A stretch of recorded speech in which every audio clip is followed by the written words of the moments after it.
ஏப்பா இந்த vulgar warriors எல்லாம் உட்காந்து கதறிட்டு இருந்தாங்க, பர்மிஷன் கொடுக்க மாட்டேங்கிறாங்க, டிஎம்கே கவர்மெண்ட் தான். நானே 6 வாட்டி அப்ளை பண்ணிட்டேன், எனக்கே வந்து ஒரு தனிப்பட்ட ஆளுக்கு பர்மிஷன் கொடுக்க மாட்டேன்ட்டாங்க.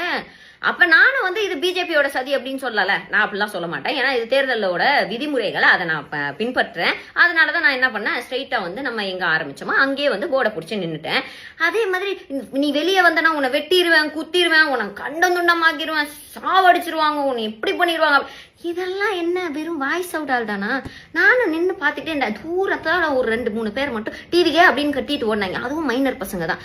ஆக மொத்தம் உங்க அண்ணன் மாதிரி பெர்மிஷன் கிடைச்சும் வீட்டுல இல்லாம கிடைக்கலனாலுமே என்னால முடிஞ்சது என்னவோ அதை நான் வந்து ட்ரை பண்ணியிருக்கேன். அதை வந்து நான் சொல்லியிருக்கேன். அது ஒரு 10 பேருக்கு வந்து போனாலுமே எனக்கு வந்து அது சந்தோஷம் தான்.